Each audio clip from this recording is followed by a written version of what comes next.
So I guess I'll get started.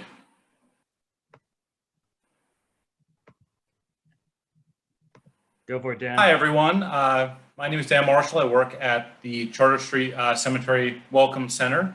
And welcome to In the Shadow of Salem, the Andover Witch Hunt of 1692 lecture. Before we introduce Richard Height, I just wanted to let you know a little bit of kind of how our rules are going to go tonight. Richard's going to do his lecture. It's going to be about an hour, and then we're going to have about a half hour for question and answer. If you think of a question that you'd like to ask, if you can type it into the chat, and then at the end, and during that question and answer period, Carl Schultz, my colleague, and I, we will kind of switch off asking the question. We'll read off the question so everyone can hear, and then Richard will answer it. So I just wanted to just kind of lay down those rules so you know. I guess I'm ready to turn it over to Carl to kind of introduce Richard. Thank you, Dan. Thank you for introducing me so I can introduce Richard. Welcome. I am, contrary to what it says on my Zoom account, not Elizabeth Peterson. I'm Carl Schultz. I also work at the Charter Street Welcome Center in the Pickman House. We are, first of all, thank you all for coming to this event in the Shadow of Salem. We are extremely fortunate to have Richard Height with us today, who's going to talk about his book. Some of you may know this and some of you may not. Andover was an extremely important part of the Salem witch trials. It had the single greatest number of accused persons came from Andover, more than any other town or city in New England. 3 of them were executed. 1 of them died in jail. And Richard has really done a great job in exploring a piece of history that's really, really important to a full, complete understanding of the Salem witch trials, but tends to get glossed over unless you happen to be from Andover. Those are the people that I hear about it from. Everyone else, it doesn't tend to come up nearly as much. You may also have heard recently in the news about the fact that there is a bill in Massachusetts to formally, one of the individuals from the Salem witch trials was never formally acquitted, Elizabeth Johnson Jr., who is from Andover. And that was discovered relatively recently, and we actually have Richard to thank for that. So if you see that, that is why. All that being said, I'm going to stop talking now because this isn't about me, and I have very little to add other than just thank you once again for joining us. Thank you very much, Richard. And I'm going to send it over to Richard. If you have questions for Richard, please just send them to Dan and I. And Richard, over to you. Okay, thank you, Carl. I'm just going to say, despite the importance of Andover in the witch hunt of 1692, it has always labored in the shadow of Salem, both village and town. And my goal in writing this book was to rectify that. You know, I'm not going to get into detail, but discovering that Elizabeth Johnson of what's now North Andover had actually been convicted, never executed, but also never exonerated, was just something I discovered in the course of my research. And now the Massachusetts legislature has an opportunity to rectify that. Okay. Now, in mid-July of 1692, there had been no new arrests since early June. 1 person had been hanged on June 10th. On July 12th, 5 convicted witches were sentenced to hang, and more than 50 were still in jail. It is very possible that at that point, all that would have been left would have been to try the rest of those. The outbreak had started in Salem Village, now Danvers, in the winter. Of the total of more than 50 arrested, 26 people were from the village. A few other places had also seen a significant number of arrests, like the town of Salem and also Topsfield, but there were also several one-witch towns. These were towns all over Essex County where only one person, usually someone with a long-standing reputation for witchcraft or simply a quarrelsome disposition, had been arrested. At that point, Andover was one of those towns. Only Martha Carrier had been accused. She and her family had been blamed for starting a smallpox epidemic 2 years earlier that had killed 13 people in the town. Now, before explaining anything else, I want to explain what spectral evidence is because I'll be referring to it. Spectral evidence is when someone claims to have been attacked by the specter or shape of the person being accused of witchcraft. The suspect can be sitting right there in the room doing nothing while his or her specter attacks someone. The question that this raised was whether or not the devil could take the shape of an innocent person and attack someone, or if he could do it only if the person consented. Initially, the court trying the suspects ruled that such evidence was admissible because they reached the conclusion that the devil could not take the shape of an innocent person. This is one of the many covers of the book, Salem Possessed, The Social Origins of Witchcraft, first published in 1974 and co-authored by historians Paul Boyer and Stephen Niesenbaum. Although some later works have raised legitimate questions about some of the author's conclusions, it is still regarded as a classic in the field. The authors delved deeply into a conflict within Salem Village that revolved around the minister Samuel Parris. One faction within the community supported him, the other did not. As the accusations progressed, it became clear that Parris's opponents were the ones most often being accused, while his supporters were filing most of the formal complaints. And this is not surprising, since Parris's daughter and niece were the first ones who claimed affliction by witches. The authors also identified a regional breakdown in the village, with most of those accused living in the East End, nearer to the town of Salem, and most of the accusers living in the more isolated western region. When I began researching Andover, I expected to find similar dichotomies there. For more than a decade, Andover had been semi-formally divided into north and south ends. The regions were taxed separately, and each chose its own constable. I expected a regional clash between the north and the south ends, similar to the east-west dichotomy in Salem Village. I also expected to find factions lining up between each of the two ministers in town, with Thomas Barnard supporting the witch hunt and Francis Dane opposing it. But the evidence only supports the last of these items. The statistics show no evidence of a regional clash in the town.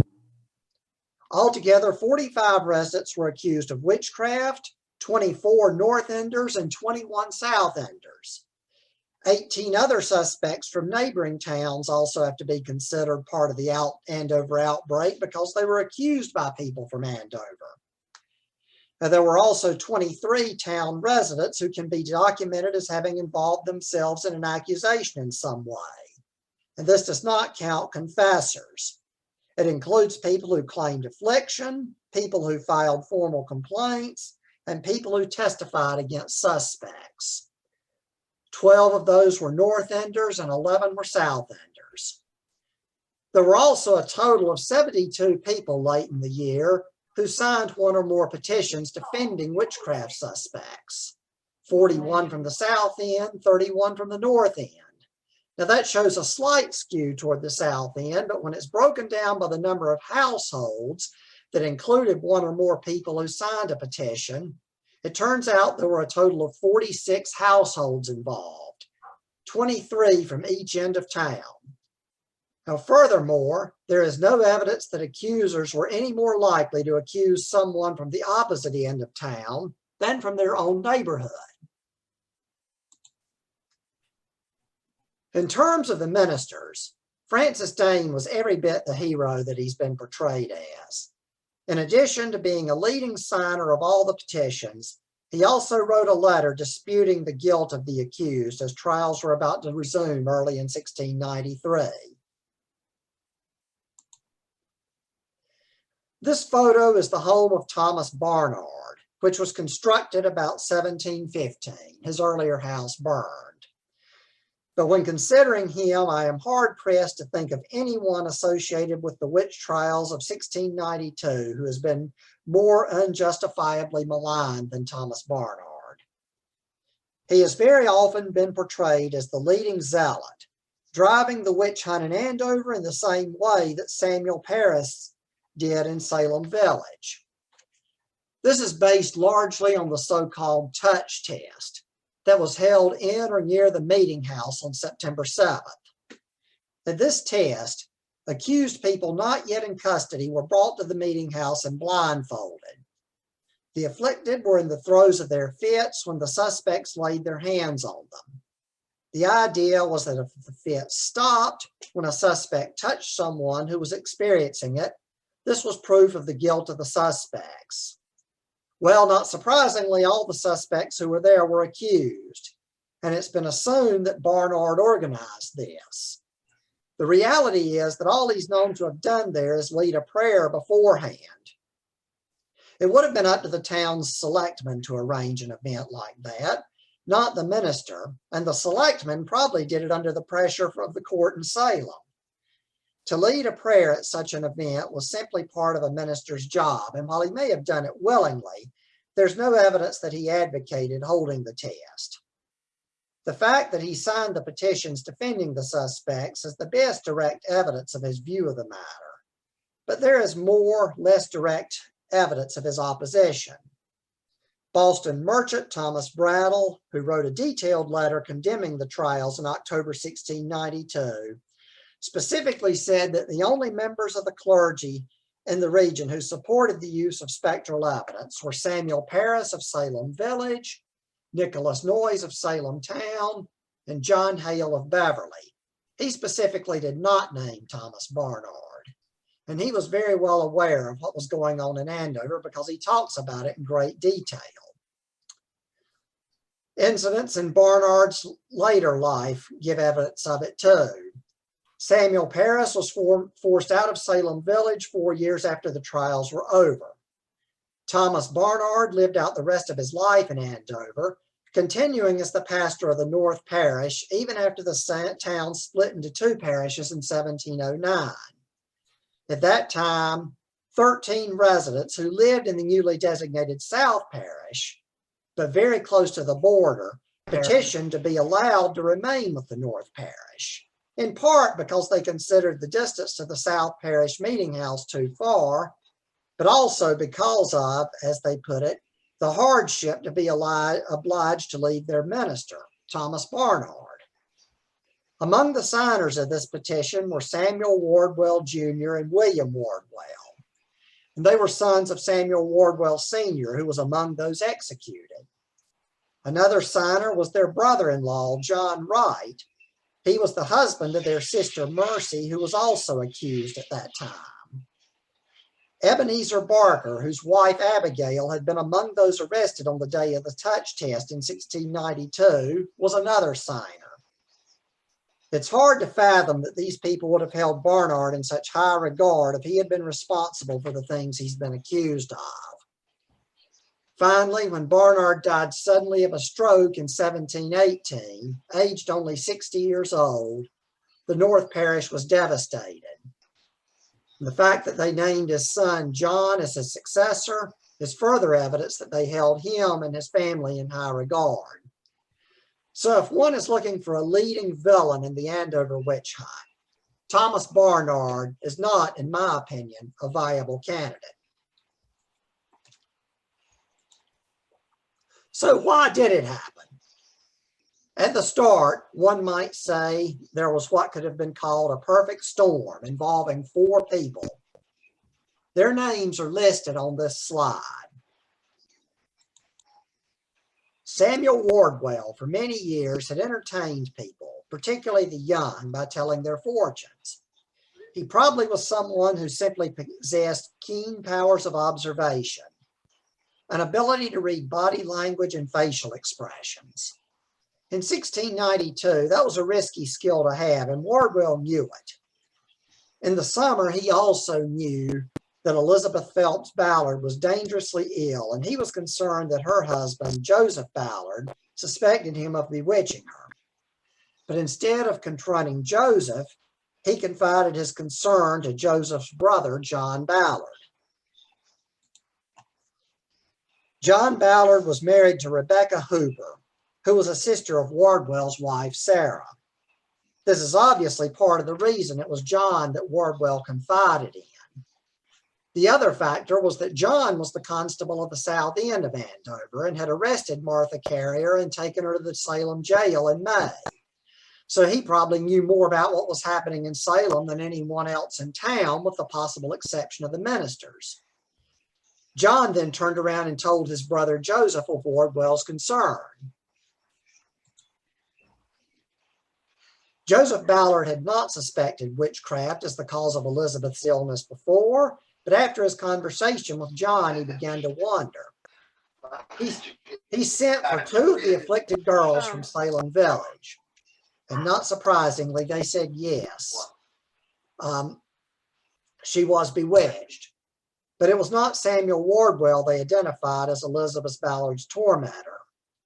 Instead, they accused the widow Anne Foster. And it's hard to imagine there was a more melancholy widow in Andover than Anne Foster. She was in her mid-70s. Her husband Andrew had been dead 7 years. But to top it all off, her daughter Hannah had been murdered by her own husband, Hugh Stone, in 1689. The first murder that had occurred in Andover since it was settled by Europeans over 40 years earlier. That might be how the Salem Village girls knew about her. One of the saddest features of the whole witchcraft episode of 1692 is that the witch hunters showed a remarkable tendency to kick people who were down, so to speak. By July 15th, Anne Foster had been arrested and jailed in Salem. Once in jail, she was interrogated 4 times in 7 days. Eventually, she confessed and said it was Martha Carrier who had made her into a witch. But she added a new wrinkle into the mix. She gave a specific number of witches that were in the region at the time, 305. And she said their design was to set up the devil's kingdom. Well, so how did the region react to this confession? Simple. It scared them half to death. They now had reason to believe that only about 20% of the witches in the area had been apprehended. More than 200 were still at large.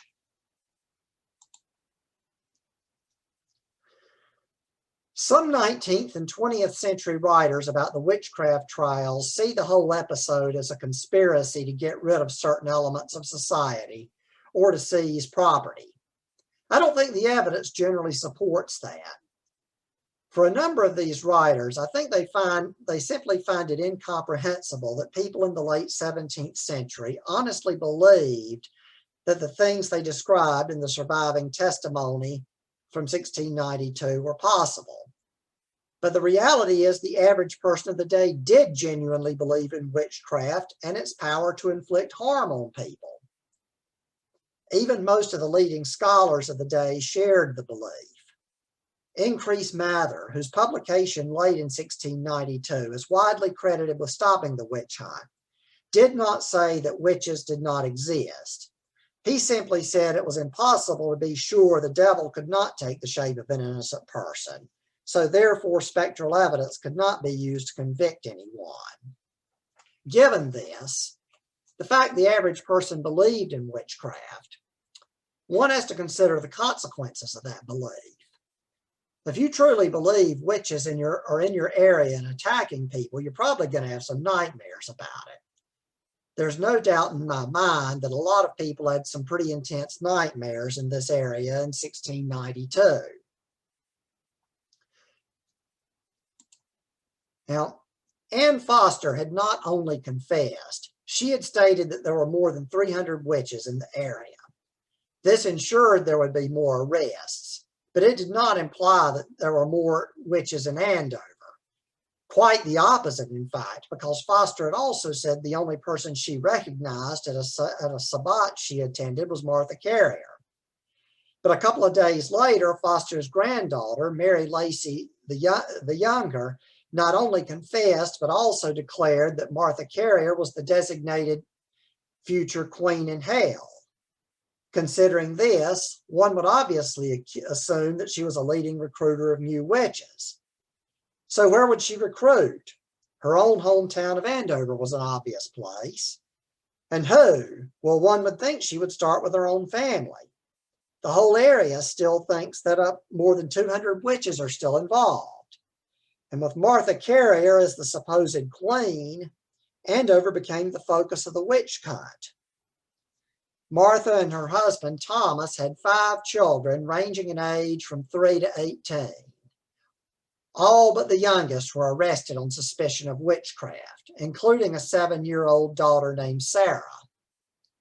Her 2 oldest sons, Richard and Andrew, were physically tortured into confessing. The 2 younger children complied without a fight.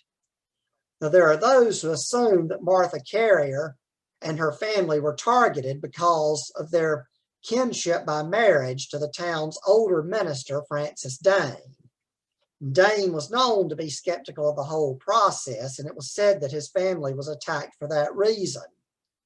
Not only the Carriers, but also his own daughters and grandchildren. I think it was actually the other way around. Let's look at how the families were connected. First of all, Francis Dane's first wife, the mother of all his children, was Elizabeth Ingalls. She had died in 1676. Elizabeth's sister Faith, who had died within just the last few months, was the mother of Martha Carrier. Witchcraft was thought to run in families, and specifically through matrilineal lines. Martha Carrier's daughters and grandchildren were matrilineal cousins of Martha Carrier, the queen in hell herself. It is far more likely, in my opinion, that this is why they were targeted. Let's look back at this family. I already mentioned that Francis Dane's wife and Martha Carrier's mother were sisters. Their maiden name was Ingalls. Their parents, Edmund and Anne Ingalls, had settled in Lynn in Massachusetts in the early 1630s. They were long dead by 1692, but before the witch hunt was over, 15 of their descendants, 4 granddaughters and 11 great-grandchildren, had been arrested on witchcraft charges. And the spouses of 2 grandchildren of this couple were also arrested, bringing the total number from this family to 17. And no other extended family anywhere in Essex County exceeded that number of suspects in 1692. Having the queen in hell as a sister, aunt, or cousin was no picnic. Another event played an obvious role in the explosion of accusations in Andover. And sorry, I was just making sure I had the right slide. But another event that played a role was the fact by July 27th, 6 witchcraft suspects had been arrested. But that did not help Elizabeth Ballard in any way, shape, or form. On the 27th, she died. This was unprecedented. No alleged victim of witchcraft had yet died in 1692 after suspects had been in jail. Some of the accused had been implicated in some deaths that had occurred in the past, but all the afflicted girls of Salem Village and the surrounding area were still very much alive, if not necessarily well. But now it was evident. Witches could kill. The only previously afflicted person to have died in 1692 was 17-year-old Daniel Wilkins of Salem Village, and his death occurred the day before the arrest of his alleged tormentor, John Willard. Not even the arrest of suspected agents of the devil had saved Elizabeth Ballard. The pace of accusations stepped up after her death. Now, the Ingalls clan was not the only heavily persecuted family in Andover. In fact, in Andover, focusing on specific families as targets of accusation became far more apparent quickly than it had in Salem Village. Another family that was hard hit was the Tyler family. In their case, a long-standing negative reputation in town was probably what drew attention to them. The patriarch of the family was Job Tyler, who was still alive, but who had relocated to the newer town of Mendon a few years earlier. The three of his children were still in Andover, and his oldest son, Moses, lived just over the line in Boxford and attended the Andover meeting. About 30 years earlier, Job Tyler had been forced to post a notice apologizing for having shamefully reproached Thomas Chandler of Andover by saying he is a base, lying, cozening, cheating knave, that he hath got his estate by cozening in a base, reviling manner, and that he was recorded for a liar, and that he was a lying, cheating, whoring knave, fit for all manner of bawdry, and wishing that the devil had him. Job and his two oldest children had also accused a man named John Godfrey of witchcraft in the 1660s, but Godfrey was not convicted. Now, according to his monument in the old burying ground, Job Tyler squatted in what became Andover as early as 1640, but there is evidence in Newport, Rhode Island that belies that. In June 1643, a court record there speaks of a certain Job Tyler being accused by two witnesses for slighting the authorities. When the sergeant came to summon him, that he cared not a fart turd for all their warrants, be adjudged to be whipped till his back be bloody. Job Tyler, who later lived in Andover, would have been about 24 in 1643. And while there is no absolute proof that this is the same Job Tyler, the personality traits evident in these two court records at different times make it seem almost a foregone conclusion. Job Tyler's descendants included several blended families by 1692, with several step-grandchildren involved. Ultimately, 11 family members were arrested for witchcraft, but unlike in the case of the Ingalls clan, there were also two who filed formal complaints: Moses Tyler and his son Joseph. Now, this is the grave of Moses Tyler next to his father's monument. But Moses also had a stepdaughter who became the unquestioned ringleader of the group of afflicted girls that took center stage in Andover, Martha Sprague. In the previous year and a half, Martha's entire world had turned upside down. She was actually from Malden, where her father had died in January 1691. Her mother almost immediately remarried Moses Tyler, who was a widow living in Boxford, and moved to his home. Martha and her siblings had not only lost their father, but they were also uprooted from the only home they had ever known, and it was a whole new family situation. As her mother's oldest daughter, Martha might have been more affected by the change than any of her siblings. The second daughter was only 9. That meant that Martha, who was about 16, would have already had a heavy workload. She probably knew her mother would not remain a widow too long, and she might have been hoping for some new stepsisters to help her out. But instead, she found herself in the home of Moses Tyler, who had 10 sons and no daughters. Her burden only increased. In that summer of 1692, it would have been hard to find anyone more likely to believe herself a victim of witchcraft than Martha Sprague. It was on August 25th that she first testified during examinations of suspects. Those she accused were her stepfather's own nieces. Now, some who have written about the situation in Andover have just assumed that Martha Sprague was Moses Tyler's pawn, and that he just used her as a weapon against people he bore a grudge against, including his own family. But the reality is there's no real evidence for a quarrel between Moses Tyler and his siblings. What seems more likely is that in accusing Moses Tyler's relatives, Martha was indirectly striking at Moses himself. The stepfather-stepdaughter relationship was not quite the same as father-daughter at a personal level, even if it was legally. But at the same time, there was reason to think it might be closer than master and servant. Martha testified at the examinations of 4 of Moses Tyler's nieces on August 25th.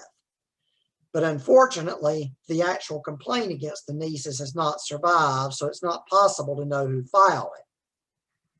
But later testimony in other cases gives evidence that Martha had been complaining of affliction for about 3 weeks before anything was done about it.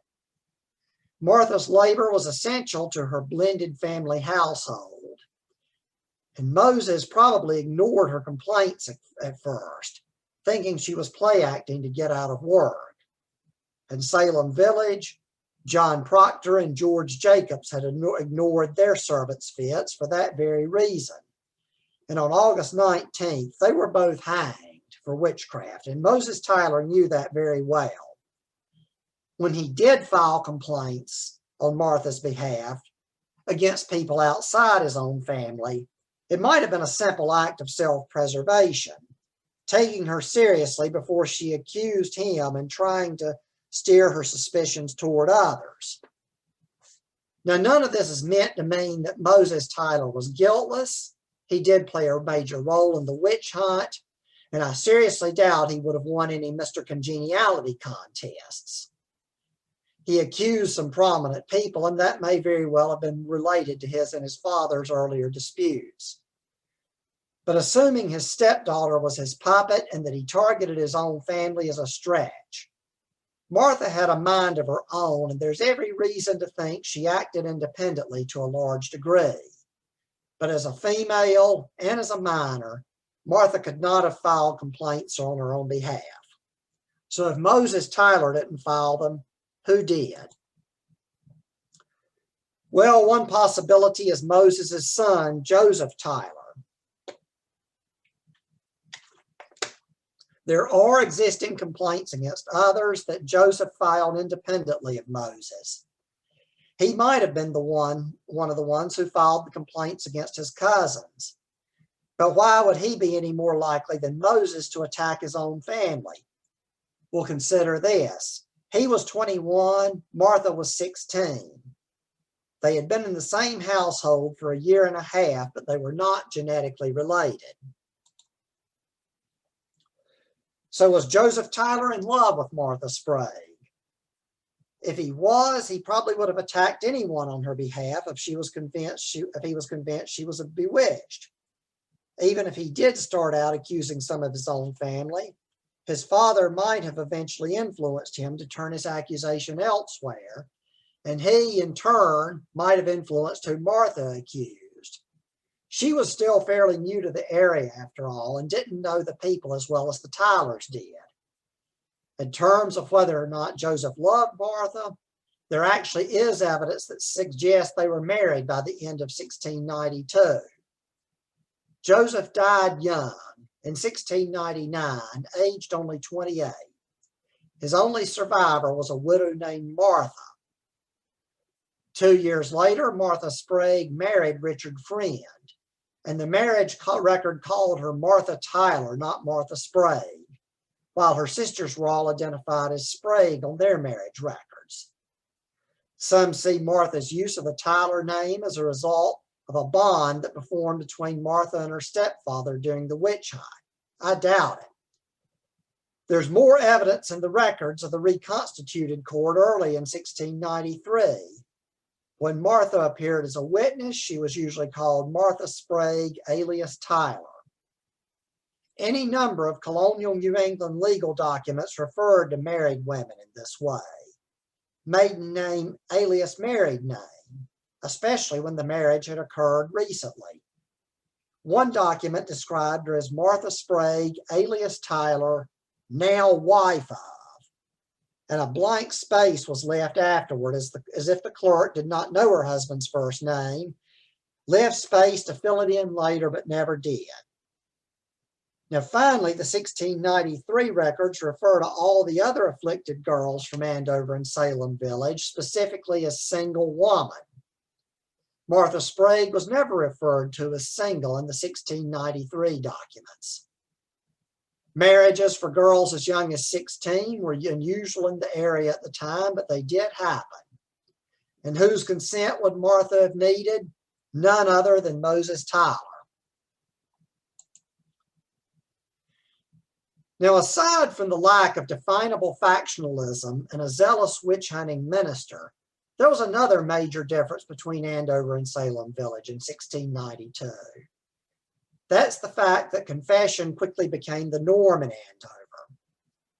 Of the 45 residents ultimately accused, 38 are known to have confessed, although Samuel Wardwell retracted his confession in September and was hanged. For 3 of the accused, Sarah Parker, Edward Farrington, and Rebecca Johnson, no surviving document indicates whether they ever confessed or not. 4 refused: Martha Carrier, Mary Parker, Abigail Faulkner, and Henry Salter. The first 2 were hanged. Faulkner survived because she was pregnant, and Salter was just lucky enough that he was not arrested until really late in the proceedings, most likely at the touch test. So why did so many confess in Andover? Some, like Ann Foster, may have genuinely believed in their own guilt. They might have carried memories of past sins. Puritans were always looking for evidence that they were in God's grace, and any clue to the contrary, terrifying. That could lead some who knew they had sinned in other ways to think they had become witches without realizing it. That's a belief that could easily play out in nightmares, as I've noted before. But neither of these things was unique to Andover. There was, though, a persistent alleged victim of witchcraft in Andover, especially in late July and early August: Timothy Swann. This is the grave of Timothy Swann. And he was a nearly 30-year-old bachelor in 1692 and was actually a native of neighboring Haverhill. While still living there in 1686, he was accused of rape by Elizabeth Emerson, an unmarried young woman who named her as the father of her child while she was in labor. Now, while those attending Emerson did take her word that he was the child's father, they doubted the rape accusation and nothing ever came of it. The midwives questioned why there had been no scratches on Swann's face at the time of the conception, and they also believed that conception could only occur during a consensual act. Now, in case that sounds familiar, it should. In 2012, a U.S. Senate candidate made that claim when he was asked if abortion should be allowed for rape victims. Swann was assumed to be the child's father, though, and in modern terminology, he was a deadbeat dad. He sometimes provided so-called child support in the form of worthless items like rusty wire. Sometime after that, he followed an older married brother to Andover, and it's doubtful he was very popular with the women, both old and young. The young women would not have wanted him as a suitor, and the older ones would not have wanted him courting their daughters. Some probably wished misfortune on him, whether openly or under their breath. When 1692, he became seriously ill. Even though he never testified against anyone in the courtroom, probably because he was not well enough, a lot of those who had been accused and confessed named him as one of their victims. If they had wished harm upon him, they may have actually come to believe in the power of his own words, or their own words. Whatever his illness was, it did ultimately kill him. You probably can't read the date on his tombstone there, but it says he died February 2nd, 1692. But that date is deceiving. The calendar in use at that time identified New Year's Day as March 25th rather than January 1st. So by modern calculations, he died on February 2nd, 1693, not 1692. Another reason for confession became more evident later, though. Some believed that if they confessed, their lives would be spared. Francis Dane alluded to this in his letter early in 1693, and some may have been pressed to admit guilt by their family members, possibly because they believed confession would lead to exoneration. In reality, the court never intended to spare the lives of the confessors. They were simply being kept alive at that point because they could give evidence against their supposed fellow witches. The idea that confession guaranteed survival is still widely believed today because of the storyline of the crucible. On September 10th, for the first time, a confessor came to trial, Abigail Hobbs of Topsfield. She was also only 14, so that was a hint that being a minor was of no help. Over the next several days, 4 more confessors were tried, including 3 from Andover. Now, the reason for this is obvious. There were now so many confessors, the prosecutors didn't need them all to testify anymore. Samuel Wardwell immediately recanted his confession because he assumed it would no longer save him, and initially it seemed he was right. A few more confessors were convicted along with him and were sentenced to hang on the 22nd of September. Well, this threw a huge scare into the other confessors and their families because now it was obvious they might be executed after all. As it turned out, Wardwell miscalculated. The ones who stuck by their initial confessions were given a reprieve, but for all they knew, it was only temporary. It was not unusual at that time to postpone the execution of someone convicted of a capital crime by a few weeks if they confessed. So Wardwell did die along with Mary Parker of Andover. Another one who had not confessed, Abigail Faulkner, had been sentenced to death, but she was pregnant and was therefore reprieved until her child was born. The others had every reason at that point to think they might be hanged in October.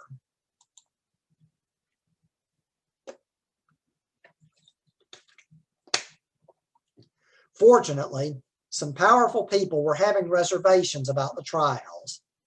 Boston merchant Thomas Brattle wrote his letter on October 8th. About that time, Increase Mather made his writing available to other area ministers. Governor William Phipps, who had been away for a few weeks fighting the Native Americans in modern-day Maine, returned. Influenced by Mather and Brattle, and also by the fact that there were rumors going around about his own wife, he first suspended any further legal action against suspects, and then he disbanded the court he had created to oversee the trials. This was not the end of the matter. A new court was going to be created, but it bought some time. At this same time, a wave of resistance was forming in Andover. Altogether, 4 separate petitions on behalf of the suspects were prepared and signed by a total of 72 residents of the town.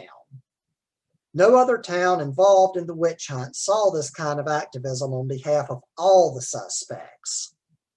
There were other places, including Salem Village, that saw petitions circulated on behalf of certain individuals who were accused. But in Andover, both ministers led the way and may have even helped write the petitions.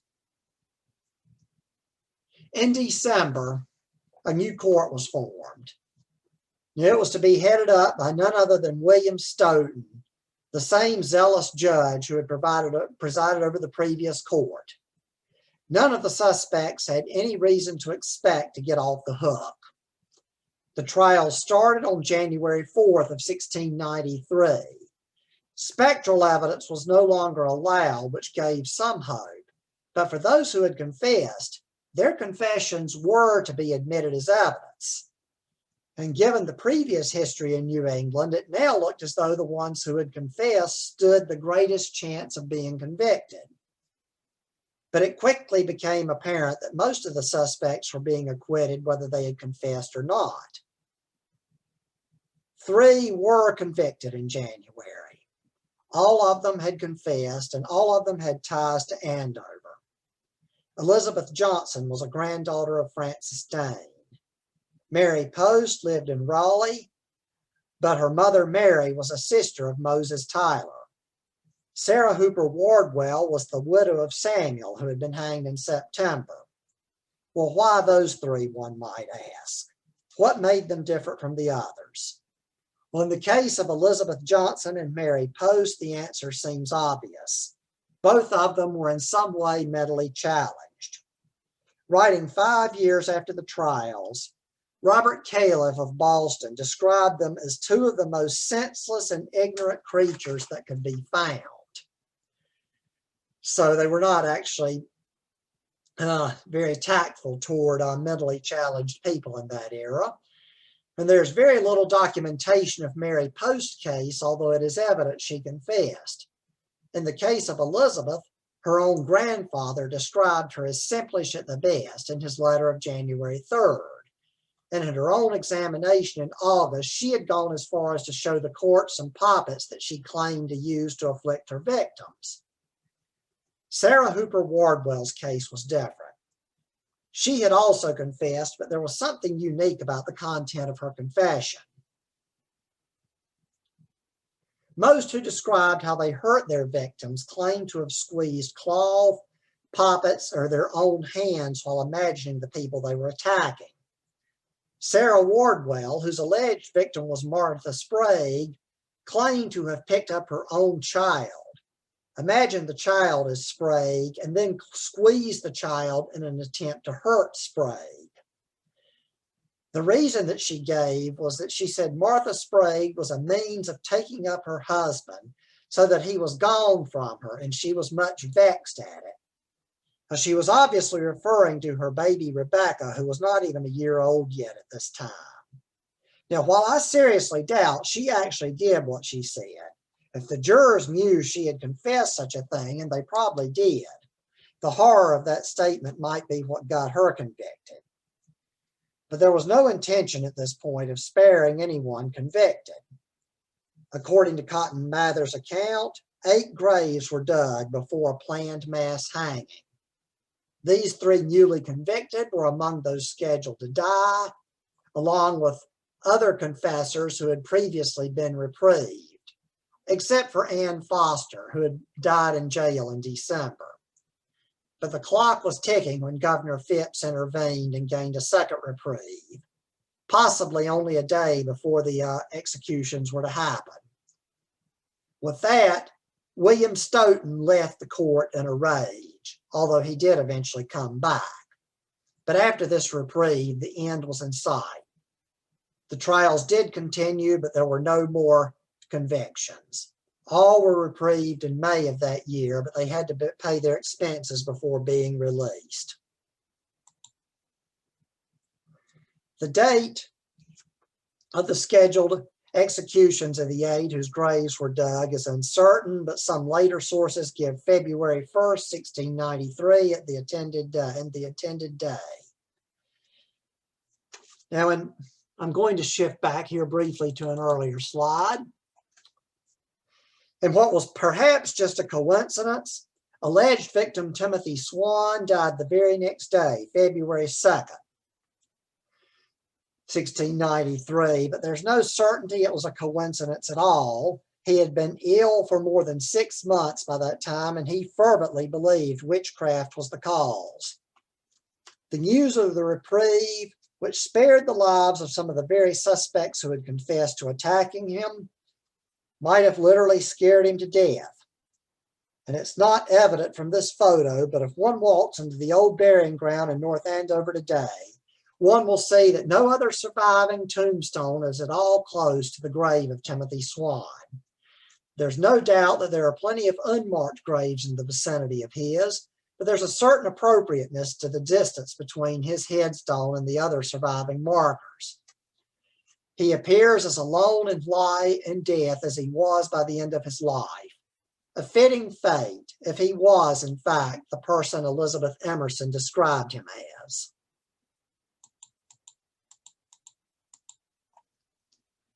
And when looking at the entire witch hunt, some of the last surviving people involved with it were associated with Andover.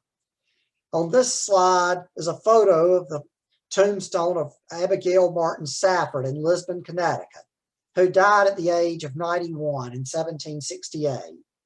She was one of the afflicted girls from Andover and was probably the last one living from anywhere at the time of her death. The last living suspect was also from Andover. Sarah Carrier Chapman, the daughter of Martha Carrier. She died in 1772 at the age of 88 in Colchester, Connecticut. Only 7 when accused, she was probably the last survivor of all the suspects. Unfortunately, no tombstone for her is known to exist. Now, this tombstone is that of Rebecca Ames in Mount Vernon Cemetery in Boxford. She was one accused by people from Andover. She died in 1721, aged about 80. Her stone is unique. She was one of those who confessed, but was nonetheless convicted and sentenced to death in September 1692. She was twice reprieved and ended up surviving the retrials. Those hanged were just tossed into mass graves at the hanging site, although it is widely believed that for many of them, their families came and retrieved their bodies, but none of them are in graves marked from that era. This grave is probably the only one known of a convicted witch from 1692, or somebody who was convicted of witchcraft, I should say. She was clearly not actually a witch, but she has a surviving marker from the time of her death. That's not known to be the case for any of the others who were convicted. Okay, on that note, I'm happy to take questions.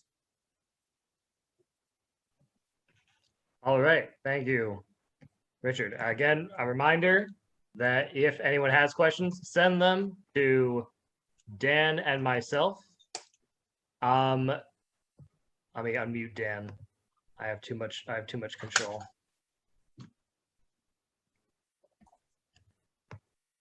Dan, are you with us? Yep. All right, perfect. I've got one question and then we can go back and forth if you have it. I've got a question from Jeff, which is what, if any, would you say are some broad lessons that you can draw from this historical experience that are relevant to our world today, with Andover especially? Well, I'm hard pressed to, I guess one thing with that and thinking specific, the broad lessons are just that, things like this, the whole thing came about because of, a large number of issues that were, the whole colony of Massachusetts Bay was dealing with at that time. Their charter had been revoked by the English crown. There was war once again with the French and Native Americans. And,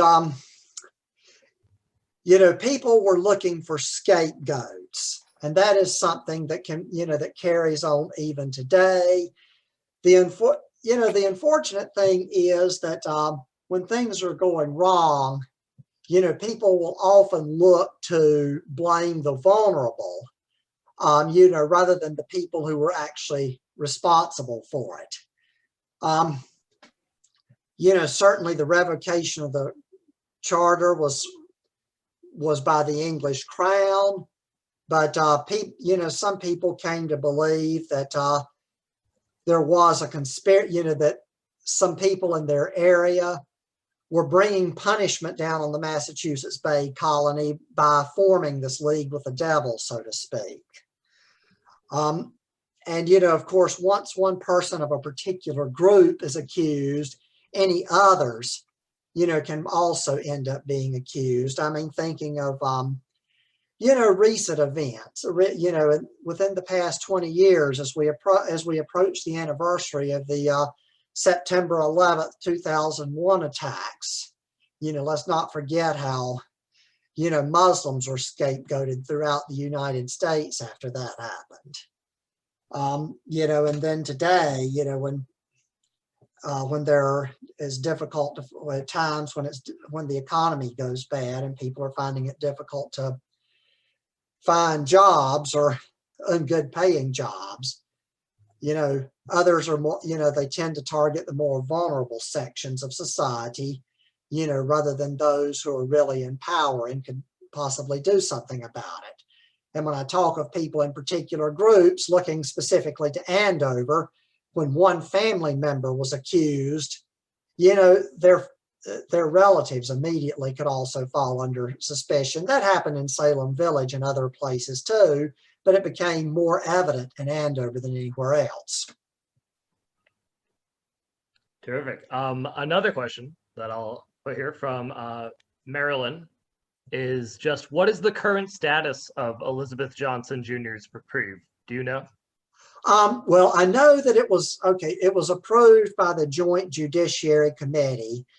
I don't know when it's going to become before the entire General Assembly, but apparently it's going to happen soon. There was an article in the Boston Globe about it today.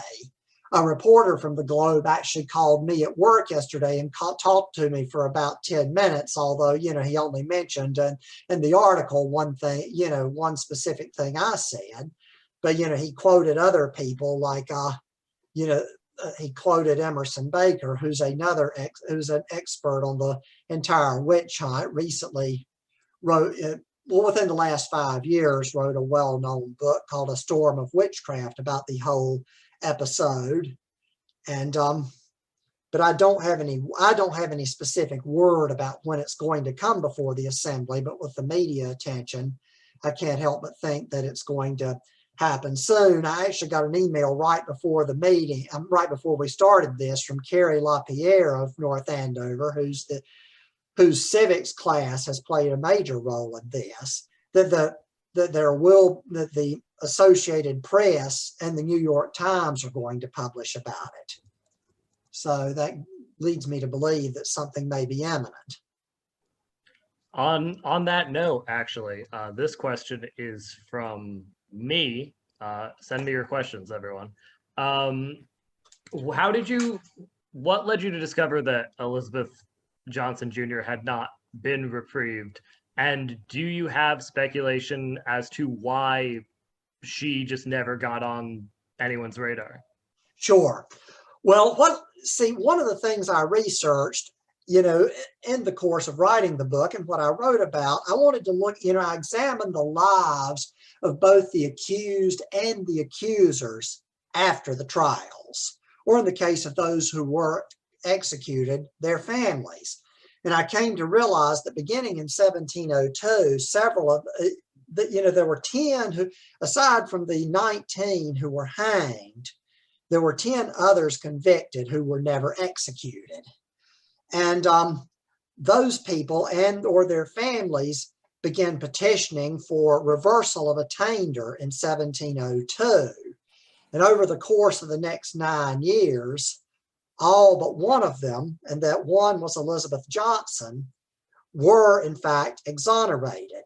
And Elizabeth Johnson did herself petition for exoneration in 1712, shortly after the last of the others had been exonerated. But for some reason, it was never acted upon. Now, as I mentioned, Elizabeth Johnson was apparently mentally challenged in some way. She was in her early 20s at the time she was accused. So by the time she petitioned for exoneration, she would have been in her early 40s. She was unmarried, and never did marry, probably, because of whatever disability she had. And therefore, she was no one's wife. She was no one's mother. So at the time, she just may not, given the feelings at the time, she just may not have seemed worthy of the effort, as callous as that sounds. And another factor, because she never married or had children, she has no direct descendants. So she would not have any group of descendants who were working toward exonerating her in later, in the 20th and early 21st centuries. She just kind of fell by the wayside. And so, well, when I realized this, I wondered, what could be done to have this rectified. I'm not a resident of Massachusetts, so I couldn't contact my own legislators. So I began asking around North Andover, and the director emeritus of the Historical Society, Carol Majahad, referred me to a member of the Board of Trustees who suggested it would be a good project for an 8th grade civics class. That led me to teacher Carrie LaPierre, and she had her students work on the legislation, and it was approved by the Joint Judiciary Committee on July 27th. Awesome, thank you. Dan, do you have one? All right. I had a question from Sue Small, but I think you might have just answered it. She had originally asked Francis Dane's daughter, Abigail, and daughter-in-law, Deliverance, were both accused but survived, I believe. I think he had a second daughter, Elizabeth, who was also accused. Were all three pregnant, or did Francis play a specific part in their release? Okay, well, it was all for different, it was, in their cases, it was entirely all for different reasons. Now first of all, Abigail was pregnant, yes. And she was convicted and sentenced to hang in September, but, her pregnancy saved her. In the case of his daughter, Elizabeth, now I should point out her name was also Elizabeth Johnson. The younger Elizabeth was her daughter. So there were two Elizabeth Johnsons. The elder Elizabeth just did, as it happened, never came to trial until, the later reconstituted court. And then when, without spectral evidence, like the vast majority of the suspects at that time, she was acquitted. And the same is true of Francis Dane's daughter-in-law, Deliverance Dane. She was either acquitted or never came to trial. So, not everyone who was accused was ever actually convicted. And it was not Francis Dane's influence would not have really affected that, because it did not prevent his daughter Abigail from coming to trial, nor did it prevent his granddaughter Elizabeth Johnson from coming to trial. Now that's three of the ones that were named. I think, was there a fourth one that she asked about?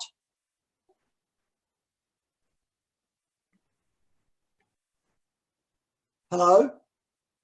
I'm not sure. Dan is gone. I'm sorry, no, I was still muted. No, she had asked about Abigail and the daughter-in-law, Deliverance, and then the second daughter, Elizabeth. Okay, I was thinking there was a fourth person, so I did answer all three of them. So yeah, okay, yeah. So that's the answer. That's my answer to that question. I have a question here from Jennifer, which is, with so many related families accused in Andover, how did other relatives keep their heads down, so to speak? Well, it was if it had gone on for longer, it's possible that more of them would have been swept up into it. But it was just, really after, by the end of September, new accusations in Andover really ground to a halt. That was when the people began to, others with influence began to realize what could conceivably happen, that even confessing wouldn't save them. So had it gone on longer, it's very possible that more members of those same families would have been accused. It was some of them probably just escaped by accident of timing. And, it certainly was, true in some cases that, certain people had probably done more to, arouse suspicion than others. I already pointed out one of the things, Elizabeth Johnson, the younger, being mentally challenged. And I should point out, she was the first member of Francis Dane's own family to be accused. She was a cousin once removed to Martha Carrier, but the first member of his family. And of course, her own disabilities probably drew attention to her. Again, the tendency, as I noted, to kick people who were down. That makes sense. Dan, do you have anything? I do not have any other questions that have come in on my end. All right, I've got one more over here, also from Jennifer. Thank you, Jennifer. Which is wasn't one of Reverend Dane's sons, John, one of the jurors for Rebecca Nurse, or was that possibly his brother? It was actually his nephew, John. Oh, Because Francis had a brother, John, who had died in 1684. It was John Dane's son, also named John, who was the juror. And he did not live in Andover, I should point out. He lived, I think, in Ipswich, but it could have been Topsfield. I'm not sure which. But that is true. That was Francis Dane's nephew. Okay. Actually, Richard, I have a question that's my own personal question. I was just wondering, do we know where those that were living in Andover when they were accused, do we know where they were held for their trials, where they were imprisoned? Well, they would have there were three, they would not have been held, there in Andover. Sure. There were 3 active jails at the time. Initially, they were holding everybody in the Salem town jail, but it became too crowded. And so some ended up in the Boston jail, and then some were also jailed in Ipswich. It could have been any one of those 3. And it's not, there's only a few instances, as far as I know, of who was held at which jail at which time. I mean, clearly, all the trials happened in Salem, so even someone who was in one of the other jails would have probably been brought to Salem the day before his or her trial, and those who were going to be hanged would have spent their last night on earth in the jail in Salem. But it was those 3 different locations. we have another question in regards to what were your main primary sources that you used for your research? Well, what I used primarily was there's a large number. There's a compiled transcription of all the documents from the colony that had to do with the witch hunt, edited by Bernard Rosenthal and others in 2010, titled Records of the Witch Hunt. And so, it has in the neighborhood of 1,000 transcribed documents. They are, the records of the preliminary examinations for the most part, the surviving warrants. And I should, because it is mostly records of the preliminary examinations that survived. The actual trial records did not, at least not the trial records of the initial court.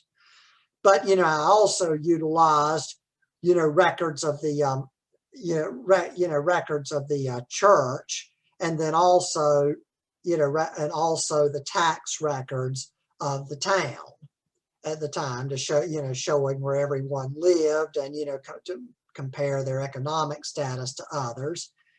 To show the relationships, I used vital records like birth, marriage, and death. And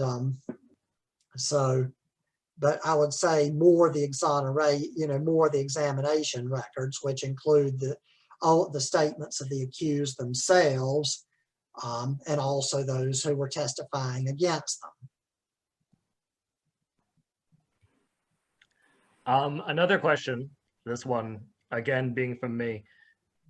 When people talk about Samuel Wardwell, there's 2 things that tend to come up. One of which is his actually seeming to have practiced some various folk magics for money, whether that's fortune telling or things with cattle and stuff like that.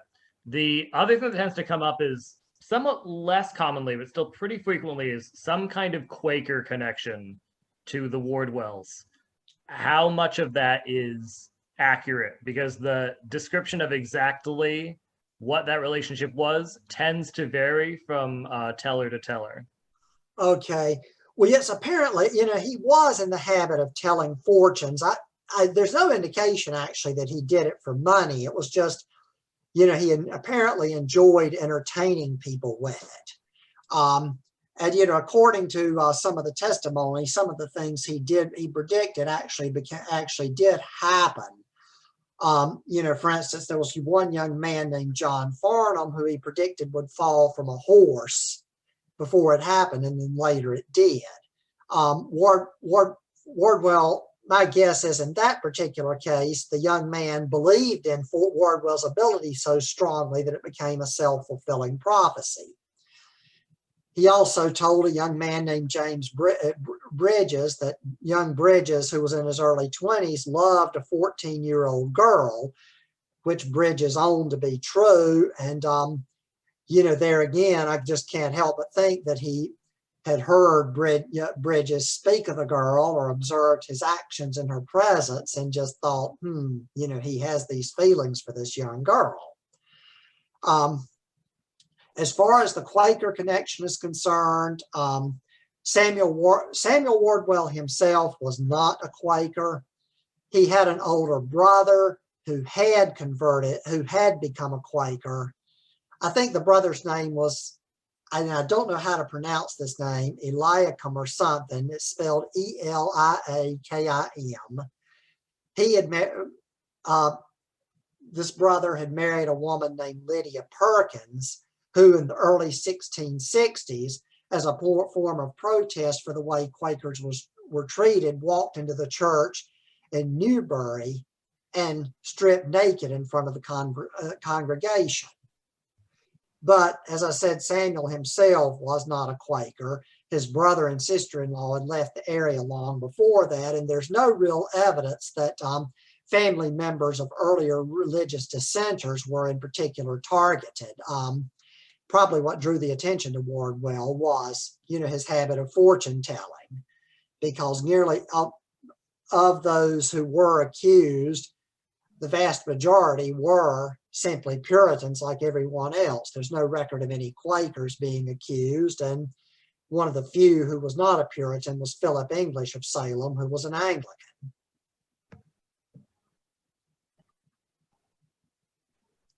Awesome, thank you. Dan, do you have any other questions on your end? I do not have any others come in through the chat. This is a speak now or forever hold your peace sort of situation in terms of the chat. Thank you so much, Richard, for everything. Is this a question? No, just compliments. People are sending you compliments. Oh, okay. Well, thank you. It was. Yes, absolutely. Do you have any sort of final thoughts that you would care to end on? I guess just to talking about just one comment that I've used this when I've given tours, which I have on occasion, is that one of the looking not just at Andover but the whole thing. There were witchcraft accusations earlier in New England. Usually would only be one or two people. The largest one prior to Salem was, involved, about 9 trials in 1662 and 3 in Hartford, Connecticut. But one of the most frustrating aspects of studying the whole thing is, many times it seemed like it could have all ended much sooner than it did. 3 people from Salem Village were initially accused: Tituba, Reverend Paris's slave, Sarah Good, and Sarah Osborne. But Tituba was tricked into confessing at her examination by Judge John Hathorne, and she ended up saying she had put her mark in a book and saw 9 other names. Well, then that led people then to believe that they didn't have everybody. Mid-April of 1692, by that time there were up to 10 accusations, and again, it could have almost run its course. But one of those who confessed, the second person to confess, was this Abigail Hobbs, who I mentioned earlier. And she mentioned having sold herself to the devil 4 years earlier. Whereas, that showed that this had been going in the minds of people, this had been going on for some time. And of course, I already mentioned how, without the outbreak in Andover, it might not have gone any further in terms of new accusations than those who were jailed by June. Of course, one aspect of that should be pointed out is had the accusations not started in Andover and they'd only focused on trying those who had already been jailed, there might have actually been more executions because the judges and others could have focused all their energy on trying those who were already jailed as opposed to having to deal with a bunch of new people being arrested. But nonetheless, there were so often that things could have conceivably run their course. And it was a very difficult time in Massachusetts Bay. And it is, although, Arthur Miller wrote his play as an allegory on McCarthyism. And it is a very, even though, he could not be considered a scholar of the witch hunt, his play was very much fictionalized, but, the tendency to scapegoat in difficult times has never left us. Thank you, Richard. Thank you, everyone, for joining us. We're wrapping up here. Once again, really appreciate you guys coming digitally to this talk. Thank you once again to Richard. Buy his book. It's In the Shadow of Salem. It is available everywhere you can buy books. So I definitely recommend that you do that. Once again, thank you. And have a great rest of your evening. Yes, thank you very much, Richard, and thank you, everyone. Thank you for the opportunity.